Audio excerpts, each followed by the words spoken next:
भारत का संविधान। भारतीय संविधान का विकास। ऐतिहासिक पृष्ठभूमि। 16वीं शताब्दी के अंत में लंदन के कुछ व्यापारियों ने भारत से व्यापार करने के लिए लंदन कंपनी की स्थापना की। 1600 ईस्वी के अंतिम महीनों में लंदन कंपनी को भारत में व्यापार करने का अधिकार पत्र मिला। इस कंपनी ने ईस्ट इंडिया कंपनी के नाम से भारत में व्यापार करना शुरू किया। 1707 ईस्वी में औरंगजेब की मृत्यु के बाद केंद्रीय प्रशासन के शक्तिहीन होने के साथ साथ ईस्ट इंडिया कंपनी ने यहाँ के आंतरिक राजनीतिक गतिविधियों में हस्तक्षेप करना प्रारंभ कर दिया। 1757 ईस्वी के प्लासी के युद्ध में सिराजुद्दौला को पराजित कर कंपनी ने बंगाल पर आधिपत्य जमाया। 1764 ईस्वी में बक्सर के युद्ध में कंपनी ने जीत हासिल की। भारत में कंपनी के बढ़ते राजनीतिक प्रभाव पर संसदीय नियंत्रण के लिए ब्रिटिश सरकार द्वारा समय समय पर अधिनियम पारित किए गए।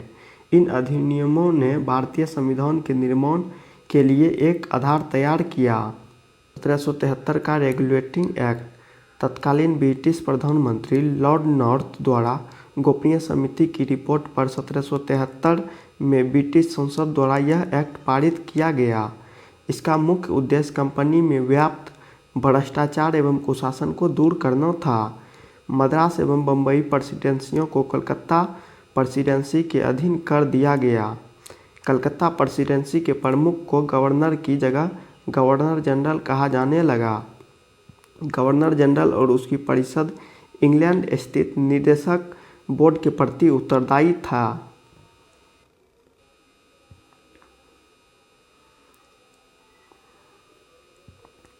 इस एक्ट में एक उच्चतम न्यायालय के गठन का प्रावधान था, जिसके तहत 1774 में कलकत्ता में 4 सदस्यीय उच्चतम न्यायालय गठित किया गया। बंगाल प्रेसिडेंसी का पहला गवर्नर जनरल वॉरेन हेस्टिंग्स था तथा उसकी परिषद के 4 सदस्य थे, फिलिप फ्रांसिस, मॉनसन, बोरवेल और क्लेवेरिंग। एक्ट के तहत स्थापित भारत के पहले उच्चतम न्यायालय के प्रधान न्यायाधीश सर एलिजा इम्पे थे। 1784 का Pitt's India act. Pitt's India act ने कंपनी के व्यापारिक एवं राजनीतिक कार्यकलापों को एक दूसरे से अलग कर दिया। कंपनी के वाणिज्य संबंधी विषयों को छोड़कर सभी सैनिक, असैनिक तथा राजस्व संबंधी मामलों को एक नियंत्रण बोर्ड के अधीन कर दिया गया। इस अधिनियम द्वारा द्वैध शासन की शुरुआत हुई, जो 1858 ईस्वी तक विद्यमान रही। 1793 का चार्टर एक्ट। इस एक्ट के द्वारा कंपनी के व्यापारिक अधिकारों को 20 वर्ष के लिए बढ़ा दिया गया। एक्ट के तहत बोर्ड ऑफ कंट्रोल के अधिकारियों को वेतन भारतीय कोष से मिलने लगा।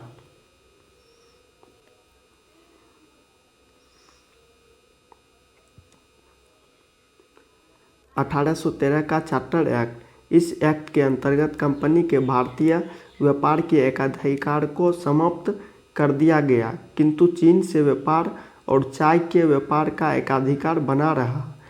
इस एक्ट के तहत 1 लाख रुपये प्रतिवर्ष विद्वान भारतीयों के प्रोत्साहन तथा साहित्य के सुधार तथा पुनरुत्थान के लिए रखा गया। ईस्ट इंडिया कंपनी को अगले 20 वर्षों के लिए भारतीय प्रदेशों तथा राजस्व पर नियंत्रण का अधिकार प्रदान किया गया।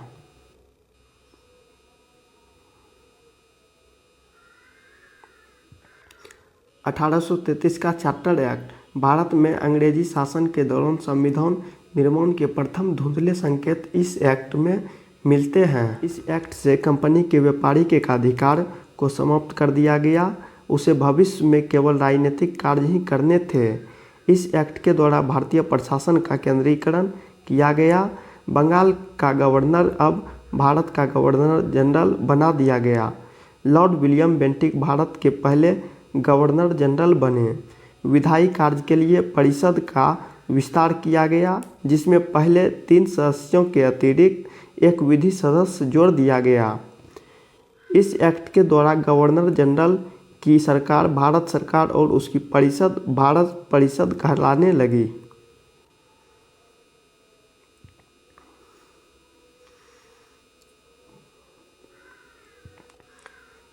भारतीय कानूनों को लिपिबद्ध तथा सुधारने के उद्देश्य लॉर्ड मैकाले की अध्यक्षता में प्रथम विधि आयोग का गठन किया गया। 1853 का चार्टर एक्ट। 1853 का एक्ट अंतिम चार्टर एक्ट था। बंगाल के लिए लेफ्टिनेंट गवर्नर जनरल नियुक्त किया गया। विधायी परिषद और कार्यकारी परिषद को अलग किया गया। इसी एक्ट द्वारा सर्वप्रथम संपूर्ण भारत के लिए एक विधानमंडल की स्थापना की गई। भारत शासन अधिनियम 1858। 1857 का विद्रोह ईस्ट इंडिया कंपनी की व्यवस्था के लिए एक घातक झटका साबित हुआ।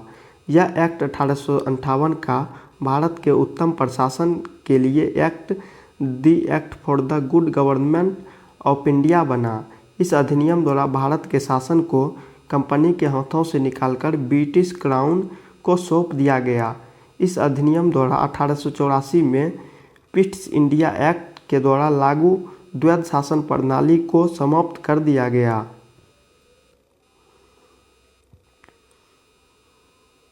भारत के राज सचिव का पद सृजित किया गया, जिसे 15 सदस्यों की एक परिषद, जो भारत परिषद के नाम से जाना जाता था, की सहायता से भारत पर शासन करने का अधिकार दिया गया। भारत के गवर्नर जनरल को अब वायसराय की उपाधि मिली, जो क्राउन का सीधा प्रतिनिधि था। लॉर्ड कैनिंग भारत के पहले वायसराय बने। गवर्नर जनरल का पद भारत सरकार के विधायी कार्य का प्रतीक था तथा सम्राट क्राउन का प्रतिनिधित्व करने के कारण उसे वायसराय कहा गया। भारत परिषद अधिनियम 1861। गवर्नर जनरल की कार्यपालिका परिषद का विस्तार किया गया तथा उसमें एक 5वां सदस्य शामिल किया गया, जो एक विधिवक्ता का पद था। विधायी कार्यों के लिए कम से कम 6 तथा अधिक से अधिक 12 अतिरिक्त सदस्य सम्मिलित किए गए। पहली बार भारत में प्रतिनिधित्व संस्थाओं और मंत्रिमंडलीय व्यवस्था की नींव पड़ी। गवर्नर जनरल का अध्यादेश जारी करने का अधिकार मिला।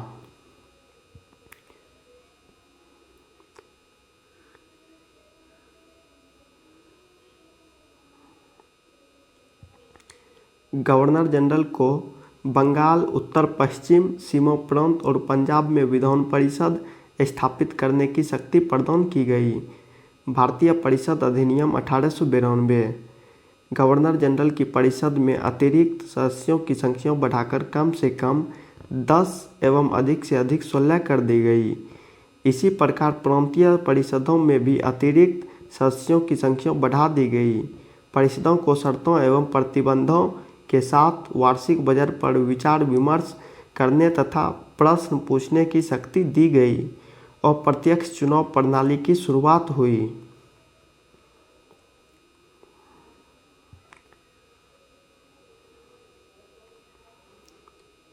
भारत परिषद अधिनियम 1909। Morley Minto reform. 1909 के अधिनियम द्वारा भारतीयों को विधि निर्माण तथा प्रशासन दोनों में प्रतिनिधित्व प्रदान किया गया। अब अधिनियम में पहली बार मुस्लिम समुदाय के लिए पृथक निर्वाचन मंडली की सुविधा प्रदान की गई। इस अधिनियम ने केंद्रीय तथा प्रांतीय विधायी शक्तियों को बढ़ाया। परिषद के सदस्यों को बजट विवेचना करने तथा उस पर प्रश्न करने का अधिकार दिया गया। सत्येंद्र सिन्हा को गवर्नर जनरल की कार्यकारिणी का प्रथम भारतीय विधि सदस्य नियुक्त किया गया। भारतीय विधान परिषद में सदस्यों की संख्या 60 की गई और 9 पदेन सदस्यों का प्रावधान किया गया।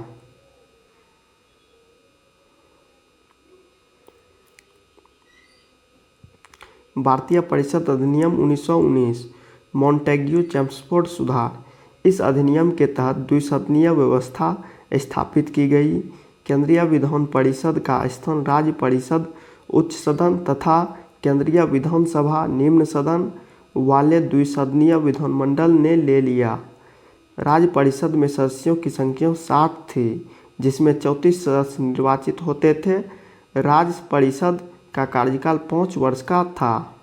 केंद्रीय विधानसभा में सदस्यों की संख्या 145 निर्धारित की गई, जिसमें 104 निर्वाचित तथा 41 मनोनीत होते थे। इसका कार्यकाल 3 वर्ष का था।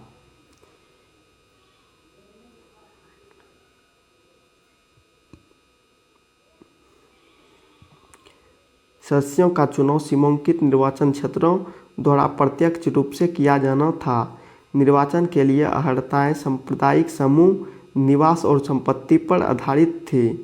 द्वैध शासन। इस एक्ट द्वारा 8 प्रमुख प्रांतों में, जिन्हें गवर्नर के प्रांत कहा जाता था, द्वैध शासन की पद्धति शुरू की गई। प्रांतों में द्वैध शासन प्रणाली के जनक लियोनस काटियस थे। प्रांतीय विषयों को 2 भागों में बांटा गया: आरक्षित विषय एवं हस्तांतरित विषय। आरक्षित विषय, इसमें भू राजस्व, वित्त, कानून व्यवस्था, सिंचाई, खनिज संसाधन, न्याय, पुलिस प्रशासन, उद्योग आदि आते हैं।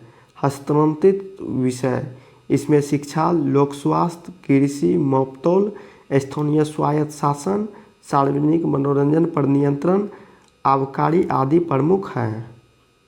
आरक्षित विषयों का प्रशासन गवर्नर अपने कार्यकारी परिषद द्वारा करता था तथा हस्तांतरित विषयों का प्रशासन निर्वाचित सदस्यों के द्वारा करता था। इसी अधिनियम के द्वारा पहली बार भारत में लोक सेवा आयोग का गठन हुआ।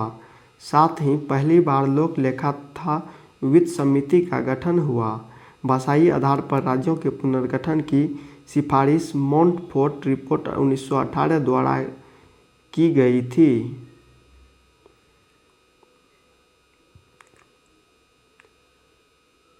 भारत शासन अधिनियम 1935। 1935 का शासन अधिनियम 1920 से 1935 तक राष्ट्रीय आंदोलन का परिणाम था। यह विधेयक 2 अगस्त 1935 को पारित हुआ। प्रस्तावित रहित यह अधिनियम ब्रिटिश संसद के इतिहास का सबसे बड़ा और सबसे जटिल प्रलेख था। इसमें 14 भाग, 10 परिशिष्ट, 321 धाराएं तथा 10 अनुसूचियां थी। भारत का वर्तमान संवैधानिक ढांचा काफ़ी हद तक इस अधिनियम पर आधारित है।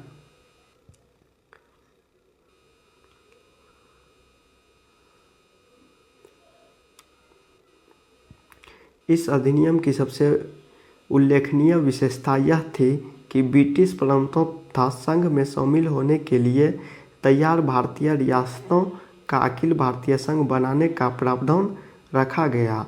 प्रांतों में द्वैध शासन व्यवस्था को समाप्त कर प्रांतों में पूर्ण उत्तरदायी सरकार बनाई गई। द्वैध शासन की व्यवस्था अब केंद्र में लागू की गई। सुरक्षा, वैश्विक संबंध एवं धार्मिक मामलों को गवर्नर जनरल के हाथों में केंद्रित किया गया तथा अन्य मामलों में गवर्नर जनरल की सहायता के लिए मंत्रिमंडल की व्यवस्था की गई। संघीय न्यायालय की स्थापना की गई, जिसके विरुद्ध अपील प्रिवी काउंसिल लंदन में की जा सकती थी।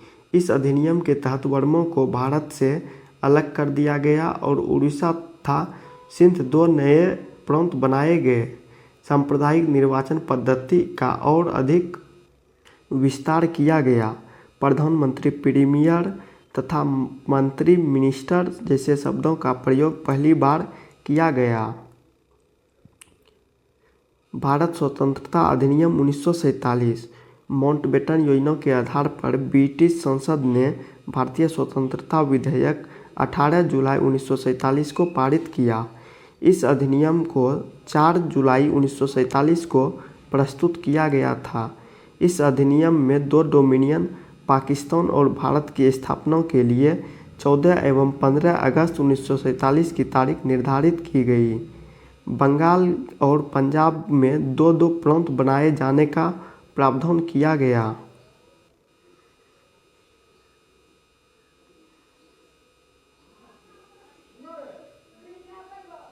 पूर्वी बंगाल, सिंध और असम का सिलहट जिला पाकिस्तान में सम्मिलित होना था। 15 अगस्त 1947 को ब्रिटिश क्राउन का भारत पर आधिपत्य समाप्त हो जाएगा। भारतीय रियासतों इन दोनों डोमिनियनों में से किसी एक में शामिल हो सकती है। दोनों डोमिनियन के लिए अलग अलग गवर्नर जनरल होगा, जिसकी नियुक्ति महामहिम द्वारा की जाएगी।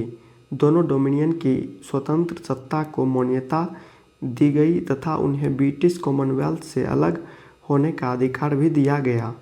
दोनों राज्यों को अपने लिए पृथक संविधान सभा का गठन अधिकार दिया गया। दोनों राज्यों की सीमाओं के निर्धारण के लिए सर रैडक्लिफ की अध्यक्षता में सीमा आयोग का गठन किया गया।